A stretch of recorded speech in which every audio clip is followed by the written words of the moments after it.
Hello everybody, Captain Marty Brill here. It is Friday, February the 20th. We're rolling into another weekend. Got a little rain in the forecast, but we've had a few things going on. We've had a lot of experimenting and exploring going on as well. I'll tell you all about all that and more when I come back in just a moment. Teachers Lair Marina in Hatteras Village is the closest spot on the Outer Banks to the Gulf Stream. Just inside Hatteras Inlet, Teachers Lair is fully loaded with bait, tackle, ice, snacks, and drinks for your fun-filled day out on the water. Want to get rigged up to catch the big one? Lee and the gang in the tackle shop can outfit you to catch whatever is eager to get hooked. To see the marina, the tackle shop, or to book a charter, go online to teacheslair.com. Teachers Lair Marina in Hatteras Village. Your fishing venture awaits. Hey y'all, Captain Marty here. And when I was looking for a top quality mower, I went to the best. And the best is A&W Sales in Pinetown. Now at A&W Sales, they carry top quality brands like the Bad Boy zero-turn mowers, of which I own one now for 15 years. American-made, heavy-duty machines built to handle anything from backyard touch-ups to commercial jobs. They've proudly sold and serviced Bad Boy mowers for over 15 years. How about if you're in need of a trailer? A&W Sales carries the full line of Big Tex trailers, the best-selling trailer brand in the entire nation. Visit them in-store or online at awsalesnc.com, where tough equipment meets trusted service.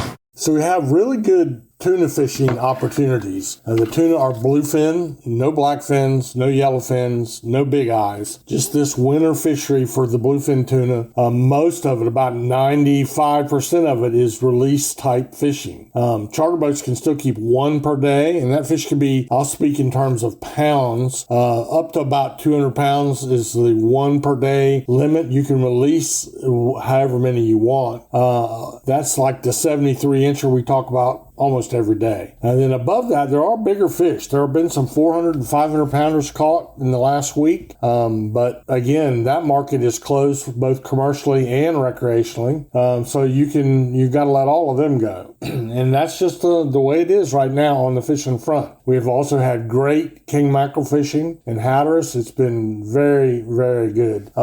And I love it. For my friends down there that are commercial fishing, we're not seeing a lot of charters or recreational effort. You know, a lot of people turn their nose up when you put the word mackerel on something. That aggravates me. Because like right now, if I had me a fresh king mackerel fillet that had been kept on ice and not frozen, I would take that fillet and I would do a butterfly steak of it. And I would take that steak and probably pan fry it or grill it or blacken it. And I would be thrilled to death to have that for lunch today. But, you know, some people just think that it's not they're not the greatest fish to catch on deep running rigs. They're a lot of fun on light tackle. But you know what? Right now, it's a plentiful source of seafood. And so all those king mackerel are being shipped around.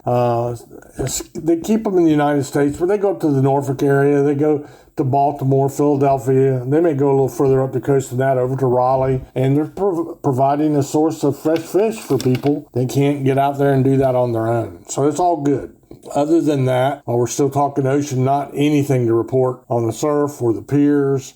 Just a time of year when things are ground down to almost a complete halt. But it won't be long. We start turning the corner into March. We'll see things improve. Now, you notice that our air temperatures along the beaches right now are cooler than they are inland, like over around Greenville, for instance. That's because that cold water along the beach is keeping our temperatures down. It'll be just the opposite in the summertime. But right now, the water's just really, really cold, and there's just not much activity going on. Now, we'll take a little break here. I do have a couple things, a few scouting reports to talk about inland in our backcountry report, so don't go anywhere. I'll be right back. Come and experience fishing for the whole family aboard the Crystal Dawn at Pirates Cove Marina in Manio. The Crystal Dawn is a roomy 65-foot headboat, fully equipped with the latest gear to give you the best fishing experience. Worried about getting seasick? Fear not. The Crystal Dawn stays in safer and shallower waters to lessen the likelihood of that happening. Half-day and private fishing trips are available. To find out more, go online to crystaldawnheadboat.com.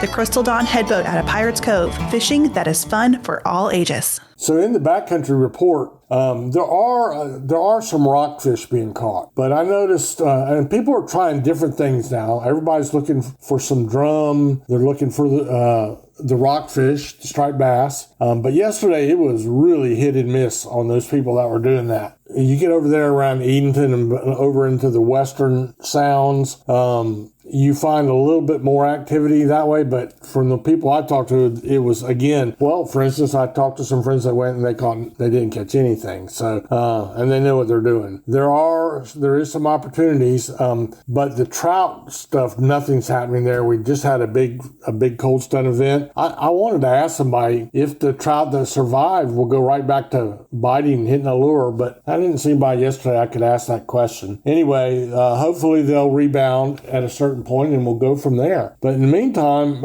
it's time to start thinking about our canals, creeks, and ditches. There's some crappie fishing that's already happened. We should have some more of that. That's usually the first thing when the fishing world comes back to life in the late winter or early spring. The canals up and down along the Alligator River, the canals up and down along Highway 64 become very popular fishing spots. And you will find that there's some bass, there's some raccoon perch, there's speckled perch, and a little bit of everything really to be caught like that. Nothing more relaxing than to sit out there with a live minnow or a beetle spin or something like that and fishing on the canal bank. So keep all that in mind. That's about all I have for you today on the fishing report. As we go into the weekend, though, we look for more action offshore, and we'll keep you posted as we get a little bit closer to spring. The next tuna to show up will probably be the blackfin tuna, that's our smaller tuna, and that will be off Hatteras, which that's the blackfin tuna capital of the world. So anyway, we'll keep you posted when any breaking news happens on the fishing front. Meanwhile, go out and have a great day with your family. Enjoy the weekend, and may the good Lord bless you richly.